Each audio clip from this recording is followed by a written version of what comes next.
you for coming. Have a few opening comments and answer your questions. Excuse me. As you know, we issued a statement yesterday pertaining to the status of one of our men's basketball student athletes, Terrence Shannon Jr. Terrence yesterday was arrested and charged in the state of Kansas. We have suspended him from participation in our men's basketball program. University, our athletic program, of course, take this matter incredibly seriously. I want to state unequivocally that we have zero tolerance at this university, across the University of Illinois system, and within DIA for sexual misconduct. It is antithetical to our mission as an educational institution to grow, develop, prepare young people. As I'll explain, we'll continue to demonstrate our commitment to this value through our policies, our actions. When we learn of alleged behavior of this variety, we will act in a way that is both timely and appropriate. At the same time, we also have to understand that we respect due process, and we understand that when allegations arise, especially allegations like these that are criminal in nature, the presumption of innocence continues to apply. I think it's important, before I get into the details of Terrence's situation, that I spend a few minutes talking about how we as an athletic program have prepared for years to handle a situation like this. We hoped we never would have to, but we wanted to make sure that we were prepared in case we did. Shortly after I arrived here in early 2016, we underwent a review of our risk management strategies. If you go back in time and think about the 2015-2016 window, there were a lot of challenges confronting athletic programs across the country. There were situations that were really unfortunate playing out at various institutions. As we studied those situations and tried to learn from what was happening there, what we could do to do our part to try and minimize the risk of those things happening here, a few key themes emerged. Number one, we wanted to be prepared in advance. Too often we saw institutions that appeared to be caught flat-footed when moments of crisis occurred. We wanted to develop thoughtful structure and policy. We wanted to remove DIA personnel, especially coaches, administrators, from investigative roles and from short-term decision-making roles. We want to be proactive and address situations early, and we wanted to communicate early and often with various campus personnel, including our chancellor and campus legal counsel. As part of that preparation strategy, we have adopted an approach with our student athletes where we talk with them at the beginning of every school year on a variety of topics about their experience as a student athlete at this university. One of those topics is student athlete discipline. And at that all student athlete meeting at the beginning of each fall, I'm the one who delivers that particular topic. We talk about what we call the 3 tracks of student athlete discipline. I think it's worth a moment to touch on those. Track 1 is the legal system. Obviously, we've seen that play out here in this situation involving Terrence. The second track is one that maybe doesn't get talked about as much. It is operated by our university, the Office of Student Conflict Resolution. We refer to that as OSCR. They have the opportunity to investigate situations to determine whether students at large have conducted themselves in ways that violated the university's student code. And then track 3, which is where we spend most of our time, deals with potential misconduct that violates policy here within the Division of Intercollegiate Athletics. Each of those tracks, as we tell our student athletes, exists on a parallel and independently, although they do in some circumstances intersect with one another. I want to talk for a moment about that third track, the DIA discipline track. We have created a structure here led by our Chief Integrity Officer, Ryan Squire. Ryan has served in that role since shortly after my arrival. He operates completely independently within our structure. He has no oversight of sports or coaches, and among his many responsibilities, he is responsible for taking the lead on all matters involving potential student-athlete misconduct and discipline. Shortly after we created that position, Ryan and I worked together with a variety of offices across campus, including the President's Office, the Chancellor's Office, Student Affairs, the Office of Title IX, Campus Legal Counsel, and others to develop what is now our student-athlete misconduct policy. And I hope some of you have the opportunity to review that. We shared it in a link in the release that we issued yesterday. That policy does contemplate misconduct of all different kinds, up to and of course including the most serious of offenses. What I think is important from that process is that DIA is not an investigator. That is not a role that we play in any of these tracks that I discussed. We don't have the expertise, nor do we have the personnel to investigate these kinds of claims, especially as they become more serious and in some cases criminal in nature. Instead, we rely on the information that is gathered by our counterparts in this system, talking about, in particular, law enforcement or our colleagues across campus in the Oscar office. As we gather information through those entities, we have an opportunity to make decisions, more informed decisions about how to manage our student-athletes' participation in our program. In most cases, those processes, a legal process, a student conduct process, will ultimately resolve, and we will make a decision about a student's long-term status within our program based on that resolution. And so if, for example, a student-athlete is found guilty of a crime, then we will know, okay, well, he was guilty of this, what does that mean in terms of his long-term status in our program? The challenge with that is that those processes take time. They take a long time. They can take months. In some cases, they can take a year in order for them to reach their full conclusion. The challenge that we have, that athletic programs like ours face, is what do you do in that interim period? What do you do during that period between when you receive substantiated allegations until a process is concluded through the court of law or through the Office of Student Conflict Resolution? And that's really where our policy is designed to live, is in that intermediate period of time. The way we've chosen to approach it through our policy is that upon receiving sufficient triggering information, we will suspend immediately. When we're talking about matters of serious misconduct, there are no questions asked. Once that happens, we then have a university conduct panel that is convened and will meet within 48 hours of the initial suspension. That panel exists independent of the athletic department, and it will determine, using the information that we have available at that given time, whether that suspension should remain upheld or should be amended, or in some cases lifted altogether.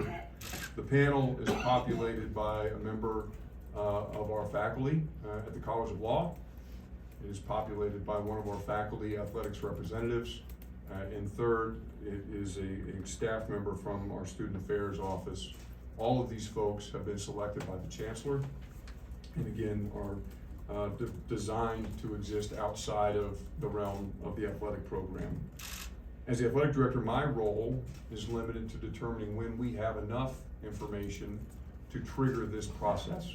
When do we, in consultation with Ryan Squire, our Chief Integrity Officer, and as appropriate with our Chancellor, with our legal counsel, when do we have such information as we should start that process, which results in immediate suspension, and then ultimately that conduct panel convening.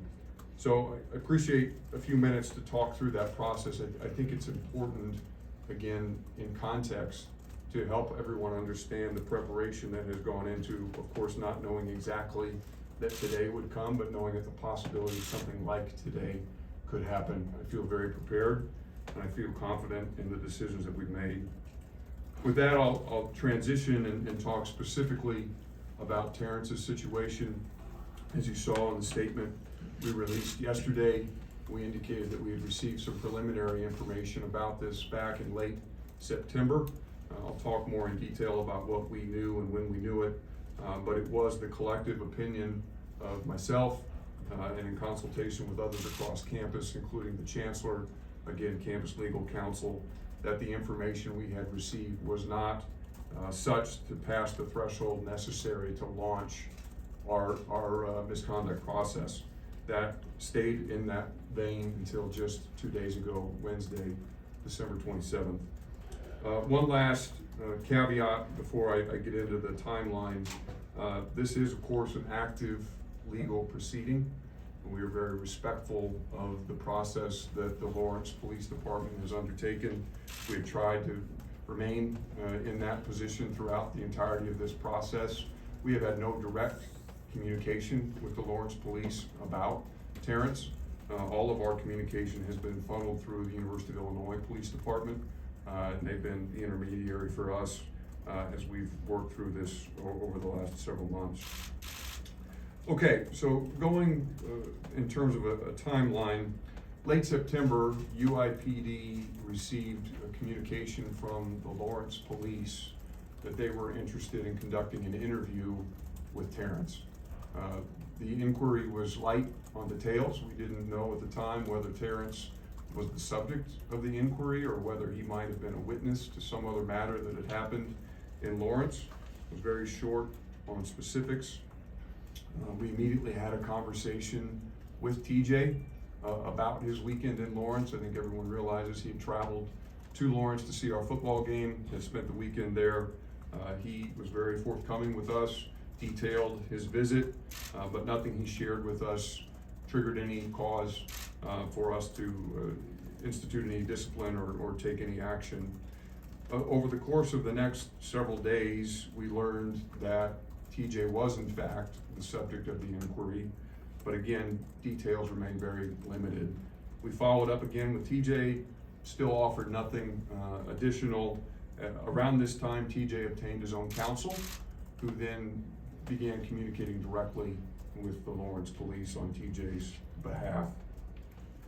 In subsequent conversations, we did learn, again through UIPD, that the allegations that were being investigated seemed to be something that occurred in public in a Lawrence bar, where TJ interacted with a young woman, and the allegation was that he engaged in some inappropriate touching of her in the course of that interaction.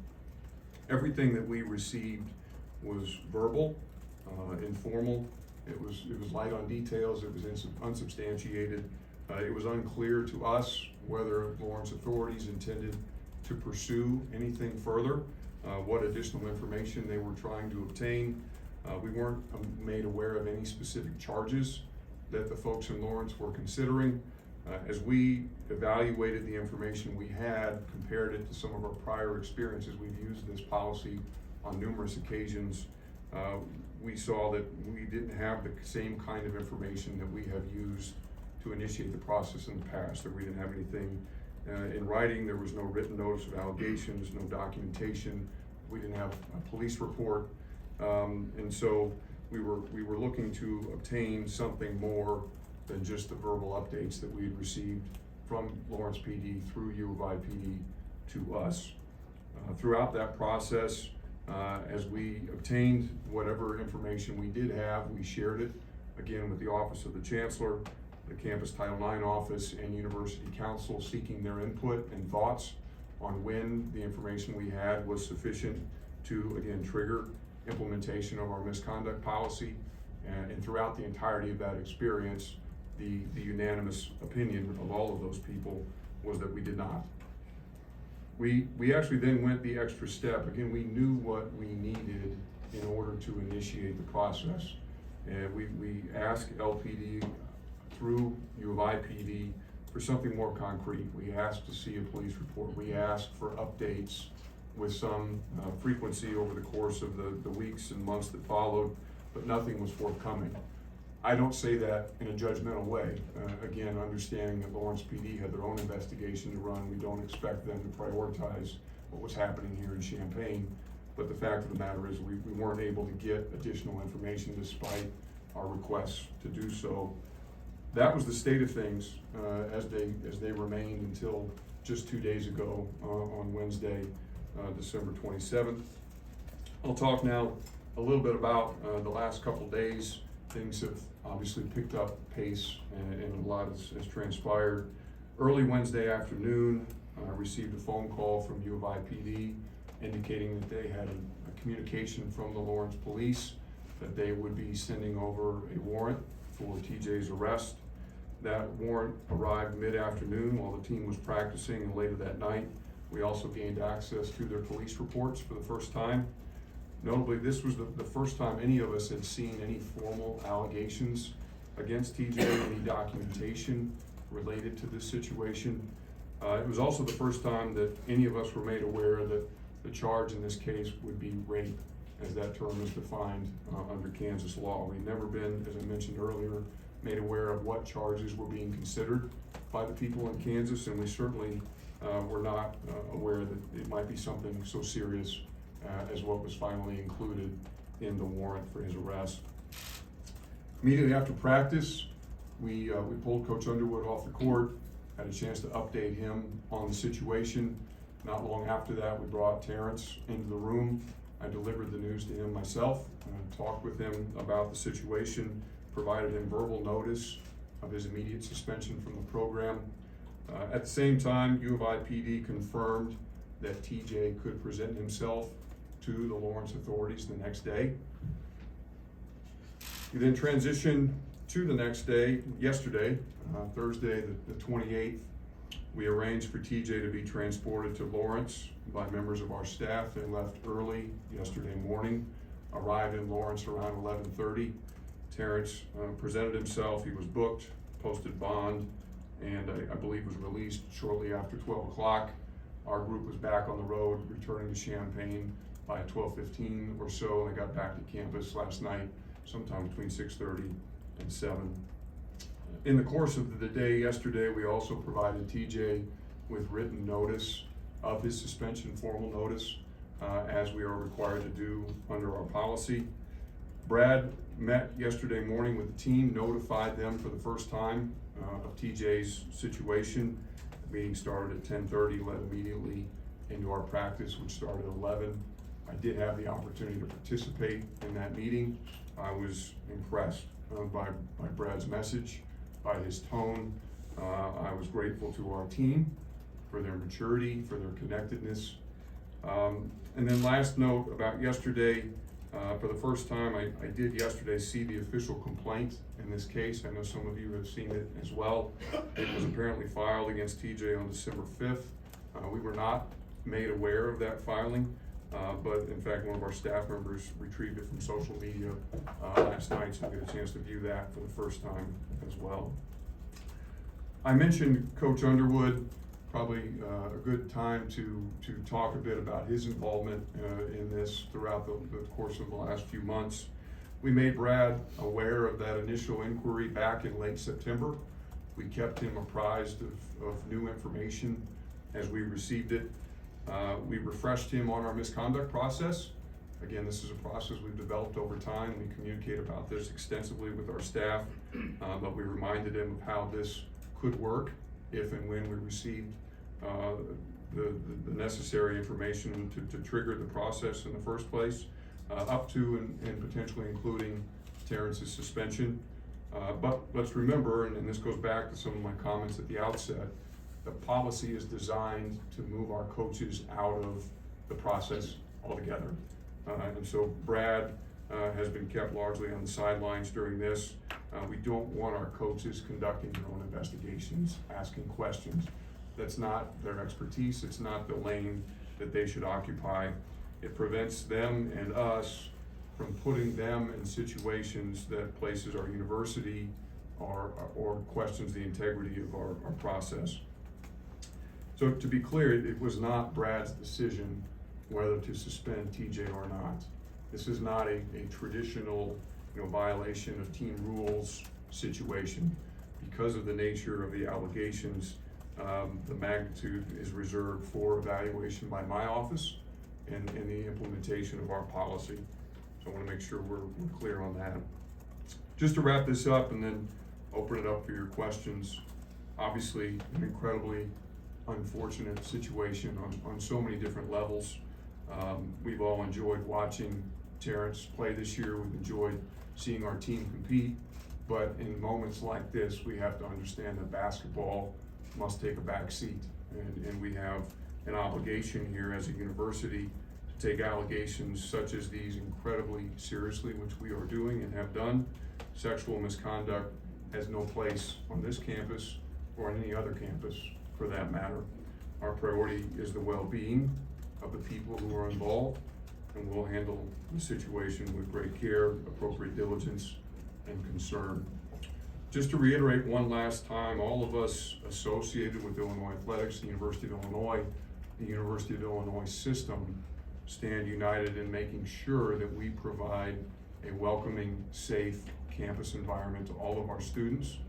We have no tolerance for instances of sexual misconduct. And with that, I will open it up to your questions. Please understand that my responses may be limited by, of course, the legal proceedings and the privacy of the folks involved. But